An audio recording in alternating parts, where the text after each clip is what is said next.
A brief survey of the historical record shows that 99.9% of governments fail. A lot of times you'll see people online talking about the idea of collapse, but the form it takes is largely speculative and not thought through well. And there have been a number of ways on my mind lately which I think this country could end. So the first option in my mind, which is the most likely way for this country to end, is what I call the uniparty. Time is a ship on a merciless sea, drifting toward an abyss of nothingness until it can be recharted for its own destiny. Time is an inanimate object, praying and praying and praying with no justification for belief. It's a situation where we basically have total Democrat control of the government, and we end up in a situation where this country basically turns into like South Africa. Like, it becomes very unlivable for the overwhelming majority of people, and the government, which is controlled by Democrats, just imports tons and tons and tons more migrants, because actual migration from Central and South America has slowed considerably. They begin bringing in migrants and quote-unquote new Americans from Africa. And a lot of the policies become so antinatalist, and people become so burnt out and depressed that we see pretty steep birth rate decline of the of people who are already living here. And then quite quickly, by the end of the century, they become totally outnumbered by these so-called new Americans. And what the managerial elite will do is obviously foment this grievance politics, or continue to foment their grievance politics, to socialize the wealth of the remaining Americans that are here, especially the whatever you could say is left of the middle class by that point. And eventually infrastructure begins to like totally collapse, and we're regularly seeing brownouts, and then it seems like there could be like widespread ethnic conflict at the very end. The Second Amendment is repealed, and remaining Americans are disarmed in order for the state to consolidate power. And this condition that America could arrive at may last way longer than a lot of people actually expect. The threshold for total unsustainability, where the system literally collapses, is probably a lot higher than many might assume. And the threshold for some sort of, domestic political unrest that does away with the government, that alters the government in some sort of radical way, is also way higher than people assume. Like, neither of those things is actually as likely as this other scenario, which is a very long, slow, painful death. The second scenario, which I'm sure you've heard a lot of people talking about, is the actual hard civilizational reset. Time is dancing, boogalooing away all memories of past experience, dancing away all thoughts of personal and collective manifestations, dancing, dancing, dancing until you become a slave of rhythm and you no longer seek freedom. Dance, dance, dance, dance, till there's no more time to dance. This is sort of like if the power grid goes down and the nation just cannibalizes itself. Tons of people would die within months.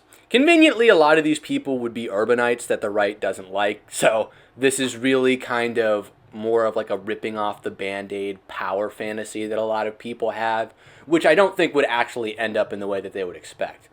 This view is bigger in accelerationist circles, but it's more like this angry fantasy rather than a realistic possibility. And it underestimates how far people can actually be pushed and how stretched thin the infrastructure of this country can really get. And it's related to the South Africa situation in that sense. This is what people expect will happen, but then they're just going to get South Africa. What's also important is that it's important to realize that America is not a closed system. Just like South Africa would probably be propped up by some foreign power if it actually experienced total state failure, there would probably immediately be other countries, transnational organizations, hell, even organized crime groups that may quickly take control in the ensuing power vacuum if the American government were to completely collapse. In a situation where America is like totally reset, countries like Mexico or really specifically Mexican cartels could move in. Not to mention the Chinese, right? If this happened in Europe, if a hard civilizational collapse happened in Europe, it would get really bad. And like piracy from Africa, for instance, or from the Middle East would become a huge issue. There would also literally be nothing that most Europeans could do to stop this, since they're a disarmed population and they're also much more urbanized than the U.S. is. The next option after that is World War III. Time is being caught up in a web of fetal self until you become inhuman, something to be controlled. Time is nothing to niggas and niggas. Time is nothing to y'all. Time is getting high. Going to a formula and thinking of the next time you can do it again. And this is something that our elite may actually be pretty willing to gamble on, even though it's super risky. They could basically just throw Trump in prison and then escalate and escalate and escalate until this situation goes off, probably over Ukraine. They could also set things up in a way that Trump's hand is forced, like there could be some sort of false flag or other incident like that. I know Congress already passed some sort of law or something that legally would prohibit him from removing America from NATO, which he's talked about doing before. So this could be a real possibility. And we do see like a lot of, there's just like a lot of weird articles. Like earlier today, I saw this Vox article about how like the world is, there are more reasons than ever to go to war, but the world is like missing soldiers globally. And I'm like, and there was also that whole other thing about how they were like raising the age for selective service or something like that too. So it does seem that this country's institutions are gearing up for some sort of major conflict. China really does seem like it's thirsting for Taiwan. Russia is already kind of suing for peace in Ukraine, but Western elites may not be interested in accepting that. And we really have seen the Russians like going for the jugular in Africa. Like I think Wagner Group has flipped 4 or 5 countries in the past 24 months. It was like Mali, Mauritania, Burkina Faso, Niger, and maybe a couple of others I can't think off the top of my head, have recently had regime changes, and they've switched from being pro-Western to pro-Russian. Not to mention any of the brinksmanship on the part of Macron and the other Eurocrats, and how there is that, I think it was the Prime Minister of Slovakia or something, was like almost assassinated the day after he said Slovakia wasn't going to be in favor of going to war with Russia. If this were to happen, I think that America and Europe would probably win, although I find it hard to believe that we would be able to occupy Russia and China and dismantle their governments completely. There is also the question of, would there be some sort of gentleman's agreement not to go nuclear? And even if it did go nuclear, would it actually destroy civilization in the way that we expect it would? You know, the military may take over a lot of things. A lot of the woke stuff, too, would disappear if this conflict were to occur. Because how can people be feminists if they're sending, cruise missiles in the middle of Manhattan? Like, a lot of stuff would change very quickly. In my view, the character of the managerial state doesn't favor violence on this level. So, personally, I'm calling its bluff and saying this probably won't happen, or simply that it's less likely than the South Africa option. But there are a lot of signs that do point towards this as a real possibility. And if we find out that Trump is getting jail time, then I'd say it's a guarantee. The next option after this is Civil War number 2, or Why America, as some people dramatically call it. Time is running, time is running, time is running out on black power advocates in the day and white thigh supporters at night. Every time you see them, they're chasing some white woman with their tongue hanging out. And there's a number of things that could push us toward this point, and there's a number of things that indicate that we won't get to this point. One of these things is if they do throw Trump in prison and there are protests, and these protesters are like militiamen, and the managerial elite decided to crack down on these with violent force, that could lead to widespread domestic uprising. That would seem like a pretty stupid decision on their part, But then you also got to keep in mind that we're only like one or two decisions away from a situation like this actually occurring. Although, it remains pretty unclear when people would actually be put in a position where they would do something, even if, and I mean, jailing Trump would look really, really, really bad. But would that still lead people to, would that still lead enough people to the conclusion that American democracy no longer exists and that they have to do something about it? That's unclear. The American government getting overthrown also pretty heavily depends on how many people truly feel willing to act. You know, you'll see a lot of like liberals talking smack about how, oh, you know, these stupid conservatives could never beat the American military. I mean, the issue is that like the fighting force of the American military and the people who would probably be standing up to the American military are probably drawing from the same communities. And it really is getting harder and harder to support the American government as a conservative when it's clearly out to get you and destroy your way of life, etc., etc. But then also, if we have a situation where, say, we have a number of people who is willing to do something, but this number is under the number that's actually needed to be successful, then those people get wiped out, and the chance that something happens in the future that is successful is diminished, because now those people aren't there to join whatever other people would have stood up when their breaking point was finally reached. And lastly, but not leastly, and this is perhaps the most second likely outcome, we have Brazilification. Time is running and passing, passing and running, running and passing, passing and running, like Hollywood niggas who ain't got nothing better to do with their time than keep their head glued between the thighs of some Hollywood bitch who has gonorrhea in her mouth and silver dripping from their mind. Now, Brazilification is the U.S. becoming like Brazil. There are a lot of people on the so-called dissident right back in the day who were assuming that America would become like South Africa immediately, but that Hispanics would be a solid blue demographic. And we have seen that this is not necessarily the case. What is important to realize is that Hispanics came to this country to make money. And if they feel that whatever government is in power isn't making them money or is preventing them from making money, then they will flip. We see Democrats attempting to erect this wedge, this barrier between Hispanics and the right by creating these Latinx, or more recently and less known, Latine identities. Both of these efforts have failed spectacularly, and Latinx is really only popular among young, delusional women who adopt this identity because, again, they're delusional young women who just are, as George Orwell said, are the first sloganeers of the regime.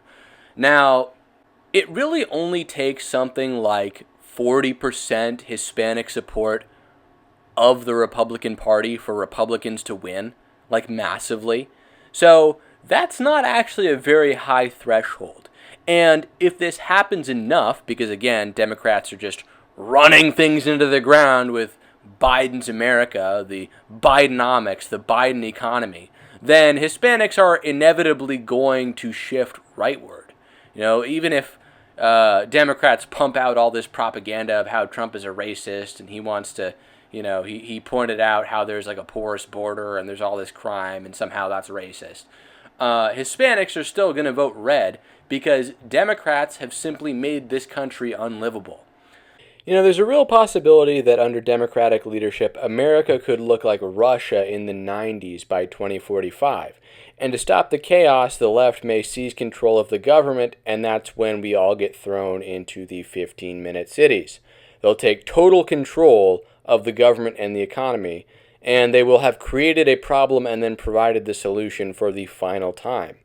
If they fail and nobody comes to save the day, it will look like Brazil. Things in America will look like Brazil.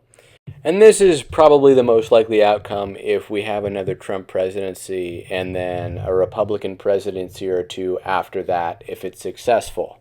This is a situation where there will be diminished rule of law, but then also less potency of the state to restrict and regulate and persecute the lives of decent, hardworking Americans. And I guess this leads us to the vestigial, final outcome. It's not really a scenario in its own right, but still worth mentioning. Mass sexual failure. Time is running, time is running, time is running, time is running, time is coming to, time is coming to, time is coming to, and ain't no more. Give me 5 more minutes, baby, please give me 5 more minutes. I just need 5 more minutes. Niggas and Negroes, y'all and all better get right at this time while the time is good, cause it might not be no next time. I mean, we're looking at a situation where even the most basic interactions between the sexes are monetized. And we could get to a point where a girl says to another girl, don't talk to him unless he's paying for your OnlyFans. There will be a few normal women, if you're like a 5 or a 6, but if you're a 4 or lower, or just mentally ill, you'll see your way of getting value as by desexing and becoming trans. Because how can you possibly compete with OF girls? OF girls, Insta girls, Twitter girls. If you're an ambitious or, decently good-looking guy, or even an ambitious ugly dude, you can still make it. But the managerial state wants to kick the ambition right out of you. The future is one where 70-30 women occupy more high-income jobs than men do. High-income jobs have an inherent skew towards women and college-educated people, and 60-40 women are enrolled in college more than men are. If Democrats keep destroying manufacturing and oil, this will only continue because those are the last vestiges of industries that actually need men to function. Over the past 2 years, the amount of women and minorities in executive positions in Fortune 500 companies has increased by 95%. Women will never realize on a conscious level that this is what they're doing. That they want to seize all wealth and power and control and have leverage over men. And they'll do anything it takes to have it. It's biology, and Eve was cursed with it, and all women have inherited it. Women have low self-esteem, are self-conscious, and are naturally worried. These 3 things drive them to find safety blankets. But now, because of feminism, they think if they have power and control and wealth, they will feel safe and strong and secure. But that's just not the case. Women feel less secure than ever, and that's why they're going to barrel forward. It's a self-defeating feedback loop, and there's nothing they can do until men snap, and it's going to look horrible, whatever men snapping may mean. Obviously, it will not be a just, righteous, and peaceful outcome. It could come in the form of a mass self-deletion. It could come in the form of a mass violent incel movement, or of a foreign power calling on all men to fight for them against the feminist American government. And then the actual last and least likely scenario here is the right actually winning through electoral means. And this involves tons of people getting together and doing the right thing for like several election cycles, which is very, very, very highly unlikely, but still a possibility, probably under 1%. This is not a copium channel, so we will not be highlighting this possibility any further than we already are. Anyways, that's it for this video. I hope you enjoyed it. I hope you found it informative and thought-provoking. And Red Channels will catch you in the next one.